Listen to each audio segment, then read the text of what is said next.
Hello बच्चों and welcome to study with Unique. मैं Subodh sir स्वागत करता हूँ आपका आप ही के प्यारे चैनल स्टडी विद यूनिक पर। बच्चों इस लेक्चर में मैं और एक डेफिनेट इंटीग्रेशन से क्वेश्चन लेके आया हूँ। ठीक है, देखने में भारी भरकम लेकिन सिर्फ 2 मार्क्स का आया है। एक्चुअली इसमें कुछ है भी नहीं। ठीक है, क्वेश्चन में कुछ नहीं है। ठीक है, लेकिन आपको प्रॉपर्टीज आनी चाहिए। ठीक है, अब मैं आपको पूरा प्रोसेस वाइज सॉल्व करके देता हूँ। शायद से 5-10 मिनट लग जाए मुझे। ठीक है, लेकिन आप स्पीड से भी कर सकते हो एक बार सीखने के बाद। ठीक है, उसमें कोई दिक्कत नहीं है, वो चलेगा। ठीक है, आप सीखने के बाद जल्दी जल्दी कर लोगे। ठीक है, तो मैं क्वेश्चन को छोटा कर रहा हूँ।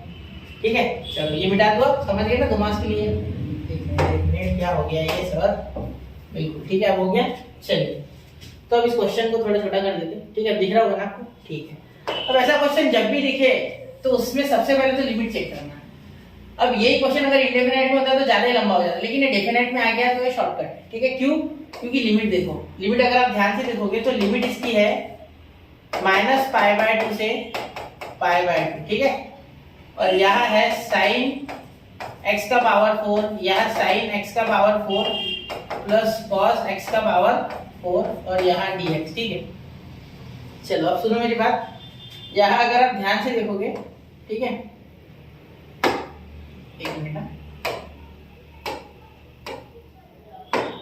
ये मिटा दूँ थोड़ा, रबर से मिटा दो सर। हाँ बिल्कुल, यहाँ बाइबल अच्छे से लिखता हूँ, शायद से बच्चों को समझता नहीं है। ठीक है, चलो अब देखो यहाँ आप क्या कर सकते हो। आपके पास एक इसके लिए प्रॉपर्टी है। ठीक है, बाय प्रॉपर्टी मैं लिख रहा हूँ, आपको इतना लिखना नहीं एग्जाम में, आप फटाफट कर सकते हो। ठीक है, तो यह प्रॉपर्टी इंटीग्रेशन ऑफ -a से a अगर होता है, ठीक है, f(x) dx, तो इसके लिए 2 तरीके से आप कर सकते हो। अगर ये ऑड है, अगर ये ऑड है, ठीक है, फंक्शन अगर ऑड है तो डायरेक्टली आंसर आपका 0 आ जाएगा।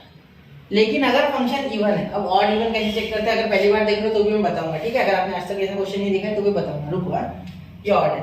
और अगर इवन है तो यहाँ आपको लगाना होगा 2 इंटू इंटीग्रेशन ऑफ 0 से लेके a तक f(x) dx, ऐसे करना होगा। ठीक है, मतलब इसका ये भी आंसर है, इसका ये भी आंसर है। ठीक है, तो हमारे लिए तो ये इवन फंक्शन है। क्यों? क्योंकि सबके पावर पॉजिटिव है। देखो इसीलिए, मतलब इवन पावर है। इवन पावर होने के कारण जो बाहर आएगा पॉजिटिव आएगा। अब चेक कैसे करते हैं वो बताता हूँ। देखो इवन फंक्शन वो होते हैं बेटा जिनको आप अगर उनका जो भी वेरिएबल है उसकी जगह अगर वो उसी वेरिएबल को माइनस में पुट करो तो भी आपको आंसर जो मिलेगा वो पॉजिटिव आएगा। ठीक है, और ऑड वो होते हैं अगर आपने यहाँ निगेटिव पुट कर दिया तो आपका आंसर जो है वो भी निगेटिव आएगा, तब आप उसे बोलोगे ऑड फंक्शन। अब सुनो मेरी बात सुनो, अब मैं बता रहा हूँ। देखो अगर इसमें मैं पुट करूं, सुनो सुनो सुनो, अगर मैं इसमें i इक्वल टू, पूरा कर रहा हूँ प्रोसेस। ठीक है, लंबा करूंगा थोड़ा, π/2 -π/2 से π/2। ठीक है, यहाँ मैं अगर डालता हूँ sin का पावर sin -x का पावर 4 और यहाँ sin -x का पावर 4 वापस से, ठीक है, प्लस cos -x का पावर 4। ठीक है, ये अगर आप डाल दो और यहाँ dx, तो मीनिंग ये है कि sin ऑफ -x होता है बेटा -sin x। ठीक है, cos ऑफ -x का टेंशन नहीं है, वो पॉजिटिव ही आएगा। ठीक है, उसका कोई लोड नहीं है। तो क्या फिर ये ऑड फंक्शन हो जाएगा? नहीं, क्योंकि इसका जो पावर है वो 4 है, जो कि एक इवन नंबर है। इवन पावर से हमेशा जो निगेटिव का साइन है पॉजिटिव में कन्वर्ट होकर sin x हो जाएगा। मतलब ये एक इवन फंक्शन है। क्या है ये? Even function. ठीक है, बताने के लिए बात छोटी सी है लेकिन समझना होगा। ठीक है, चलो ये समझ गया ना। मैं एक बार रिपीट करूंगा, आप वापस से देख लेना। ठीक है, क्योंकि ये आईएमपी क्वेश्चन से थोड़ा स्पीड से करना है। ठीक है, तो आप एक बार वापस पीछे जाके देख सकते हो। यही चीज मुझे ऑनलाइन में सबसे ज्यादा पसंद है। ठीक है, कि पीछे जाओ देखो, टेंशन नहीं। ठीक है, चलो तो अब मैं ये इवन फंक्शन डिक्लेयर करता हूँ अगले स्टेप में। देखो π/2 से -π/2 मैं पूरी स्टेप करूंगा। ठीक है, sin 4x sin x का पावर 4, ठीक है, और sin x का पावर 4 प्लस cos x का पावर 4 और यहाँ dx। ठीक है, तो देयरफॉर यह लिख दो इवन। क्या ये इवन फंक्शन है? ठीक है, अब वापस एक बार प्रॉपर्टी लगेगी इसमें, यहाँ से सॉल्व करूंगा वापस से। यहाँ प्रॉपर्टी लगेगी, इसे नंबर 1 दे दो। क्या दे दो? नंबर 1। ठीक है, काम में आएगा। देखो तो यहाँ वापस से इवन फंक्शन है नहीं, अरे ये मैंने गलत कर दिया। देखो इवन फंक्शन है ना, तो ये रूल लगना चाहिए। यहाँ 0 ले लो, यहाँ 2 ले लो। ठीक है, अब डायरेक्टली आपको पता है ना इवन है तो कर लो। ठीक है, यहाँ आप साइड में लिख लो sin ऑफ -x का power 4 is equal to sine x, ठीक है, और कॉस ऑफ माइनस एक्स का डायरेक्टली पॉजिटिव कॉस एक्स। ये 2 मार्क्स के लिए भले आया है बेटा क्वेश्चन, लेकिन ये ज्यादा मार्क्स के लिए भी आ सकता है। तो यहाँ और एक प्रॉपर्टी लगेगी बेटा, ठीक है, बाय प्रॉपर्टी वापस एक बार लिखूंगा मैं, ठीक है। क्या हो जाएगी इस बार प्रॉपर्टी कौन सी लगेगी, देखो यहाँ लिख रहा हूँ मैं। यहाँ आप लिखोगे इंटीग्रेशन ऑफ, ध्यान दो, 0 से लेके एफ ऑफ एक्स डीएक्स अगर होता है तो आप लिख सकते हो इंटीग्रेशन 0 से लेके F of A minus x, ठीक है, dx। ये आपको लिखने का पूरा अधिकार है। ये प्रॉपर्टी मैंने प्रूफ भी करके दी है, ठीक है। आप चाहो तो एक बार इसका प्रूफ भी चेकआउट कर सकते हो, ठीक है। चलिए अब मैं आपको चेकआउट है देख सकते हो, ठीक है। चलिए आगे सॉल्व करो इसे, ठीक है। देखो i is equal to integration, ध्यान दो, 0 से लेके π/2 है, ठीक है, π/2 लिखो। यहाँ बाहर 2 है, वो 2 ऐसे का वैसा। अब मेरी बात पे ध्यान देना, यहाँ जब आप x की जगह 90, ये कौन है यहाँ 90, तो यहाँ साइन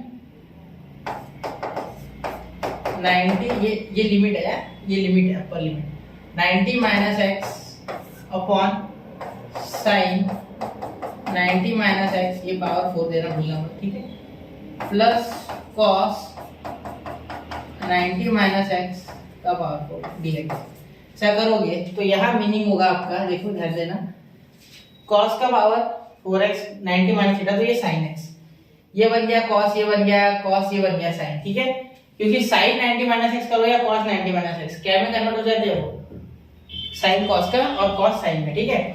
चलो तो यहाँ आ जाएगा i is equal to integration 0 से लेके π/2, ठीक है। ये हो जाएगा आपका कॉस का पावर 4x, ठीक है, ये हो जाएगा कॉस का पावर 4x, कॉस x का पावर 4, सॉरी बस बोलने में थोड़ा गलत होता है, ठीक है, कॉस x का पावर 4, भावना कॉस नहीं साइन, सॉरी, भावनाओं को समझो बेटा, ठीक है, cos x का पावर 4, सॉरी है मेरी गलती है वो। तो यहाँ 1 और 2 में देखो आपको ये पूरा सेम दिख रहा है बाकी का पिक्चर, ठीक है, यहाँ लिमिट भी सेम है, ठीक है, और ये 2 वगैरह भी है, तो दोनों को ऐड कर दो, ठीक है। यहाँ मैं कर रहा हूँ ऐड, क्या आपको ये विजिबल है, एक बार जरूर मैं देखना चाहूंगा क्या आपको विजिबल है, ठीक है। यहाँ मैं थोड़े कम जगह में लिखूंगा, फ्रॉम 1 and 2, मैंने थोड़ा पेन मोटा लिया है जिससे कि आपको समझे, इसीलिए ज़्यादा कम बढ़ रही है, ठीक। देखो यहाँ ध्यान दो, यहाँ जब ऐड होंगे ये तो आप लिखोगे i प्लस i 2i, ठीक है, ऐसे लिख सकते हैं फ्रॉम 1 + 2, ऐड वगैरह कुछ भी आपकी इच्छा जो है। यहाँ हो जाएगा इनका i प्लस इनका i, सॉरी इसका i प्लस i 2i, ये 2 दोनों में है तो कॉमन आ जाएगा, ठीक है। तो यहाँ ब्रैकेट में आएगा इंटीग्रेशन, दोनों का इंटीग्रेशन की लिमिट सेम है, इसलिए एक बार लिखो इंटीग्रेशन 0 से लेके π/2। मुझे लग रहा है कि अब मुझे थोड़ा इसे इधर सरकाना ही पड़ेगा, ये नोट कर लो, मैं थोड़ा इधर सरका रहा हूँ, ठीक है। चलो फिर लास्ट में मैं छोटा कर दूंगा, ठीक है, ये π/2, ठीक है।